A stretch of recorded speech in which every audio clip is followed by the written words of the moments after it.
One of the things is that safety. Safety is a big issue down there, and I feel here more safe.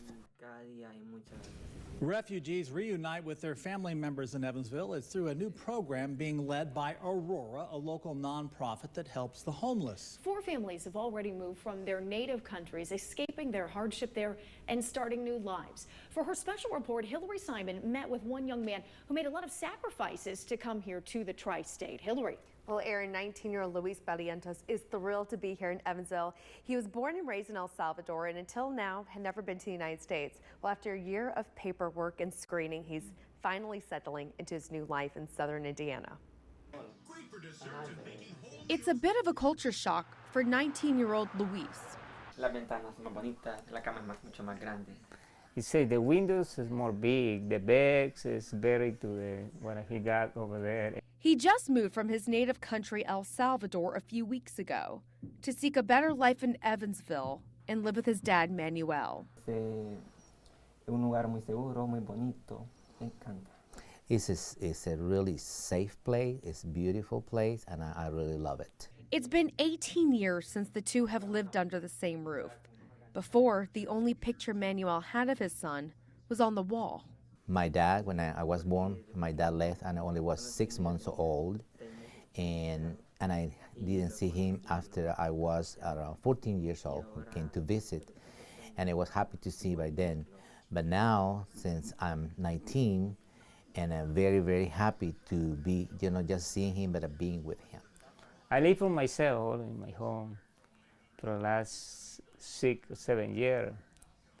And now when I come in here, Luis is here. It's a brand new start for Luis. New shoes.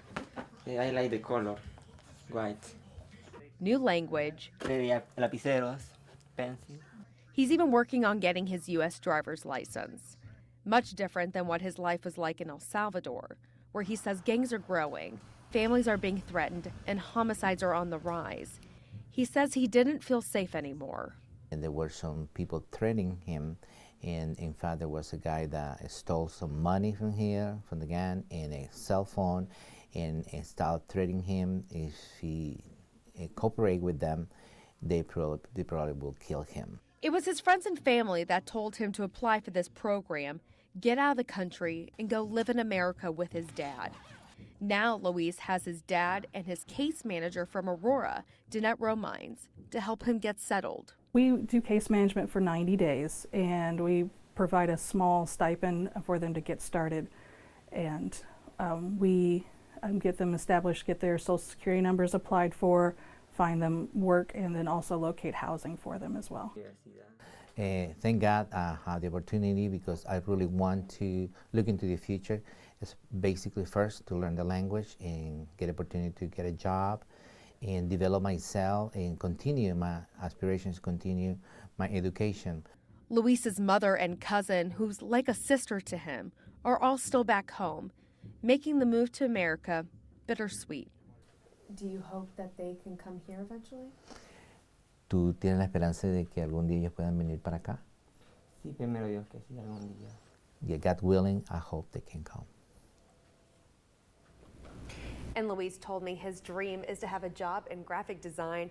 He's the most recent person to come to Evansville through Aurora's refugee program. Well, sounds like a successful start to his life here. Anybody else coming through? Are they working with more families? They are. Actually, the next family, they told me, is expected to come in March. So they're really looking forward to that and to seeing this program expanding. Okay. Well, thanks a lot, Hillary. Dan, back to you. All right, Aaron and Hillary, thanks. Well, today, thousands of Indiana students began I-STEP testing. And what better way to motivate them than high fives all around? It goes deeper than just the state standardized test. Hillary Simon shows us why. The High Five Rally was started in Indianapolis, and today, local community leaders came out and decided to give it a try here in Evansville. It's not every day the police chief and the mayor are high-fiving you as you walk into school. It felt weird, but it made me feel good about myself. Weird. My first time high-fiving a police officer. I was happy to see that people care.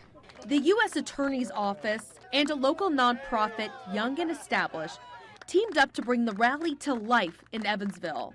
And for their first one, around 50 community leaders lined up outside Washington Middle School and gave students high five have a good day.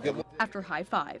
I'm kind of speechless because there was a bunch of people, and I just saw so many faces, and I'm happy that they came out. Yeah, it like pumped me up, ready to take on ISTEP. The timing of the rally fell perfectly with the start of I-STEP testing. But that's not the only reason for doing this. Some of these students do not have positive male role models in their life, and I wanted to get the community male leaders backing them from the get-go. I think it's something good and it's needed because some of the stuff that's going on in Evansville with the violence and a lot of other things, I think something like this will really encourage the students. And it did. Students couldn't stop smiling and giggling. Something Principal Michelle Branson says will go a long way. That they care and they are rooting for them. We put a lot of work in all throughout the year, so it's just nice to see that there are people outside of these walls that also are supporting and are behind Washington. Organizers for the High Five rally say several schools have already asked to have the rally at their school too.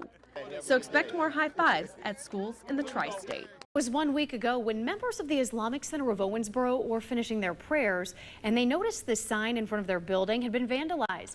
Today, the center wants to break any barrier they may have with the community. Hillary Simon is live at the Islamic Center talking to one of its members about why they're opening their doors and inviting the community to learn more about the center and Islam. Good morning, Hillary. Good morning, Erin. That's right. Well, today they're going to have an open house from 1:30 till 3 this afternoon. Now, they've done this before, but like we said, because of what happened last week with the vandalism, they want to open their doors and let everybody know just who they are. Now, when I spoke to the Davis County Sheriff's Office yesterday, I spoke to the detective, and to give you a little recap of a follow-up of what happened, he said there are no suspects right now, and luckily on the sign, all that was vandalized was that there was just ketchup on there. So an easy cleanup, but still, that's why that open house is going to happen today. So they just want to invite the community to come and meet them. To go a little more detail, I have one of the members with me this morning, Naheed Mortaza, with me this morning. Thank you for joining. Thank you for having me. So go ahead and explain what this experience will be like for people who are going to come to the open house. This is an opportunity to let our wonderful community get to know us, really. You will be watching us practice one of the tenets of our faith, which is prayers. It'll be live, and you will see how we pray to God. And why is something like this important, especially with what happened last week? I think it's very important to get the correct information, to have education first and foremost in understanding different ethnicities, cultures, and religions. And we took this opportunity to have this open house. Although our doors always open every Friday, anyone can come and come and see us, ask questions, anything. We're here. We're a part of your community, and we are very blessed to have the community that we have in Owensboro to support us and to just show so much respect and love and the feeling of inclusiveness and what they did after this vandalism happened. And the GoFundMe that was established by Miss Erin Powell, she is an Owensboro native, and yet she currently resides in Austin, Texas. And it was very humbling to find that out, that she was so disturbed by what had happened. And it most certainly does not represent Owensboro. We are just very, very humbled that the community has come out to support us in this way, and we wanted to pay it forward, and so we are donating the proceeds of the GoFundMe account to a Simple Paths, a women's shelter here. It's called Adrian's House.